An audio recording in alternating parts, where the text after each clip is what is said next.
अच्छा, अब हम बच्चों पढ़ेंगे the mechanism of breathing. Lungs तक हमने पढ़ लिया था, उसके स्ट्रक्चर्स हमें पता हैं कि क्या क्या हैं। अब हम पढ़ेंगे द मैकेनिज़्म ऑफ ब्रीदिंग कि हम सांस कैसे लेते हैं, लंग्स में किस तरह सांस का अंदर जाना और सांस का बाहर किस तरह एक प्रोसेस है। ठीक है। इंस्पिरेशन कहते हैं, इंस्पिरेशन और इन्हेलेशन कहते हैं सांस को अंदर लेना, और एक्सपायरेशन और एक्सहेलेशन कहते हैं सांस का बाहर जाना। ठीक है। ये दो प्रोसीजर्स हैं और ये दो प्रोसेस हैं, इनको मैं आपको समझाती हूँ, बहुत आसान है, आप इनको डिटेल में समझ सकते हैं। अच्छा, यहाँ हमने पढ़ा था लंग्स। हमने लंग्स की सारी चीज़ें पढ़ ली थी कि क्या क्या चीज़ें हैं। ठीक है। अब मैं आपको बताऊंगी कि इंस्पायरेशन के प्रोसेस में क्या होता है। इंस्पायरेशन के प्रोसेस में होता ये है कि जो रिब मसल है वो कॉन्ट्रैक्ट करता है। ठीक है। अब आप ये देखें, रिब का जो मसल है, जब आप सांस अंदर लेते हैं तो रिब का जो मसल है वो कॉन्ट्रैक्ट होगा, यानी कि सिकुड़ेगा। ठीक है। और उसकी वजह से जब आप सांस लें, अंदर सांस लें, हवा अंदर जाती है तो क्या होता है कि जो मसल्स हैं वो खिंचेंगे। ठीक है। और उसकी वजह से क्या होगा, रिब्स रिब्स आपके क्या होंगे, रिब्स रेज्ड होंगे। ठीक है।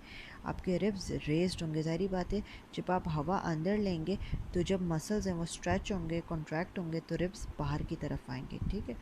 और इसकी तरफ क्या होगा, डायफ्राम डायफ्राम क्या होंगे, डायफ्राम लोअर्ड होगा, यानी कि वो नीचे आएगा, नीचे की तरफ आएगा।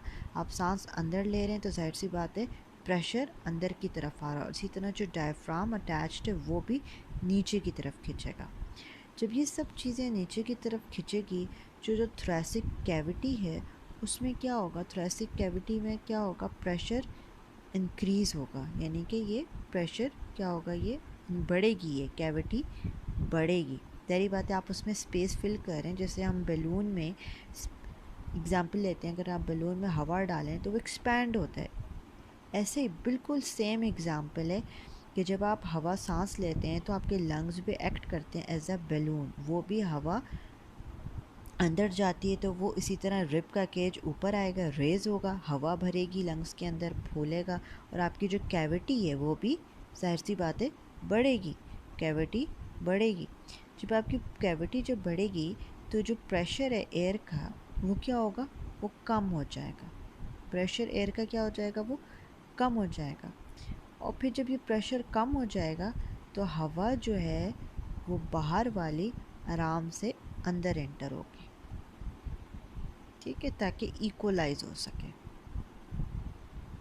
ठीक है।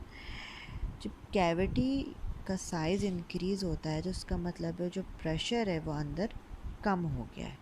जो लंग्स का जो अपना प्रेशर था वो क्या हो गया, कम हो गया।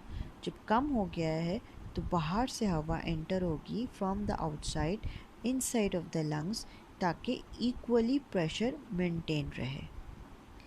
मैं आपको यहाँ पे भी ये देखें मैंने क्या लिखा है। सबसे पहले रिब मसल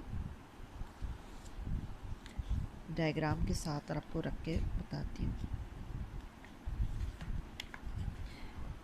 सबसे पहले क्या हुआ है, रिब मसल कॉन्ट्रैक्ट हुआ है। ठीक है, ये खिंचा है, रिब्स क्या होंगी, रेज होंगी ऊपर की तरफ। जब बैलून हवा की तरह भरेगा तो रिब्स आपकी बाहर की तरफ आएंगी।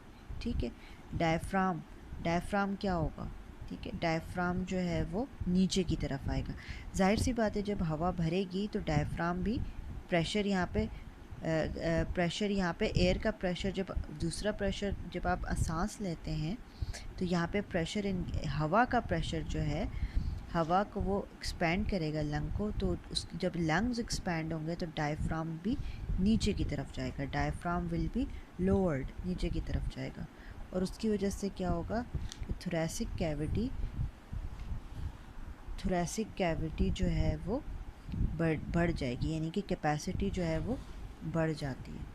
और प्रेशर क्या होगा एयर का, वो लंग्स में प्रेशर क्या होगा, उसकी वजह से लंग्स में क्या होगा, वो कम हो जाएगा। ठीक है, जो अपना लंग्स का प्रेशर है। फिर एयर जो होगी वो बाहर से एंटर होगी अंदर लंग्स के प्रेशर में, ताकि वो उसको इक्वल कर सके। ठीक है, ये हमारा इंस्पायरेशन का प्रोसेस है। Same as it is expiration का प्रोसेस है। ठीक है, रिब मसल यहाँ कॉन्ट्रैक्ट हो रहा है, रिब मसल यहाँ पे रिलैक्स होगा। ठीक है, अगर आप डायग्राम को देखें,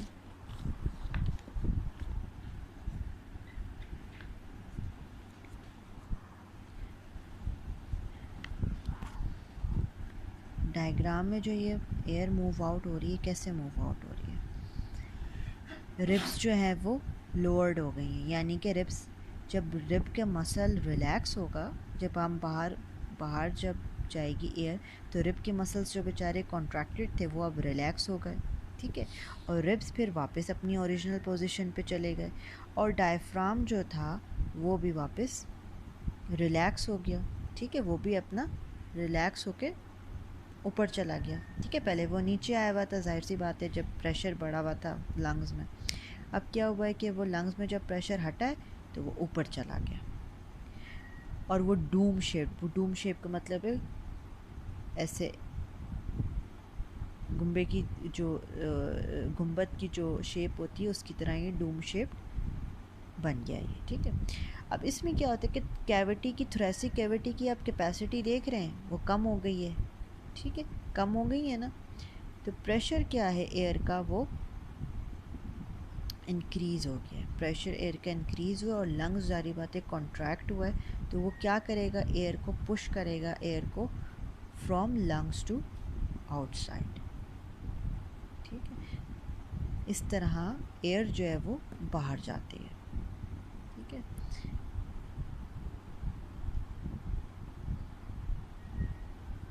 बिल्कुल वैसे ही लिखना है।